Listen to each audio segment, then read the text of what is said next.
Last night, nomination of candidates, we noted about the Indian democratic, हमने लोकतांत्रिक में election में लोगों को देखा है रियल चॉइस उनकी पहली चॉइस होती है this happen only one they are almost too restriction on any one contest an election लड़ने के लिए बहुत सारी रिस्ट्रिक्शन होती हैं, बाधाएं होती हैं. It our system provide, this is what our system provide, क्या हमारा तंत्र क्या मुहैया कराता है. Any one can be voter can also be become candidate in election. जो भी आते हैं कैंडिडेट इलेक्शन में लड़ने के लिए आते हैं. The only difference is that in order to be a candidate the minimum age in 25 years, उनकी एज कम से कम 25 साल होनी चाहिए. while it is 18 years for being a voter, 18 साल में वो वोटर हो सकता है, लेकिन 25 साल उसको चुनाव लड़ने के लिए चाहिए.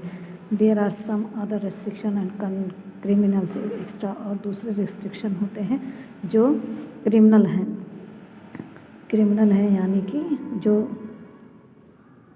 किसी but these apply in very extreme cases, और इस तरीके से बहुत ही अनोखे केसेस में देखा है. Political parties nominated their candidates who get the party symbol and support, और इस तरीके से पॉलिटिकल राजनीतिक पार्टियां नॉमिनेटेड करती हैं और पार्टी और सिंबल यानी उस पर पार्टी का चुनाव चिन्ह होता है. Party nomination is often called party ticket. इस तरीके से वो पार्टी नॉमिनेशन में होता है, उसको पार्टी टिकट के नाम से जानी जाती है, जो टिकट देती है. Every person who wishes to contest election has to fill a nomination form and give some money as security deposit. और जब फिर फॉर्म फिलअप करते हैं नॉमिनेशन के लिए, उसमें कुछ सिक्योरिटी मनी जमा होता है सिक्योरिटी के रूप में. रिसेंटली अभी हाल के दिनों में a new system of declaration has been introduced and direction from the Supreme Court. Every candidate has to make a legal declaration. इस तरीके से सुप्रीम कोर्ट ने दिया है एक नया डिक्लेरेशन लीगली तौर पर, गिविंग फुल डिटेल्स ऑफ, और अपना फुल डिटेल देना होगा. Serious criminal cases pending against the candidate, कि किसी कैंडिडेट के प्रति कोई क्रिमिनल केस ना हो. Details of the assets and liabilities of the candidate and his family, और किसी सारे परिवार का भी डिटेल देना होता है, उसके परिवार में कोई क्या नाम है क्रिमिनल ना हो. Education qualification of the candidate, education की क्वालिफिकेशन देनी होती है. तो this information made public widens opportunity to voters make their decision on the basis of information provide the candidate. इस तरीके से सारी जानकारी कैंडिडेट को देनी होती है और अवसर देता है चुनाव लड़ने का.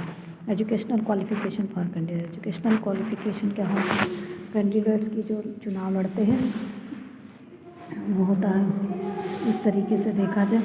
Where is there no educational qualification holding such an important position when some kind of educational qualification is needed for any other in job in the country. Educational qualification are not relevant to the all kinds of job. They are relevant qualification for all section to the Indian cricket team, for example, is not the attempt and educational degree in the ability to play cricket well.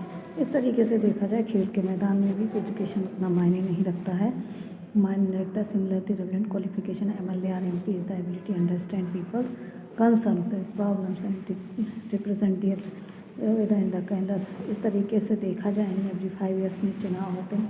Education की demand होती है ताकि वो कैसे candidate की problem को solve कर सकते हैं, सोल्यूशन कर सकते हैं.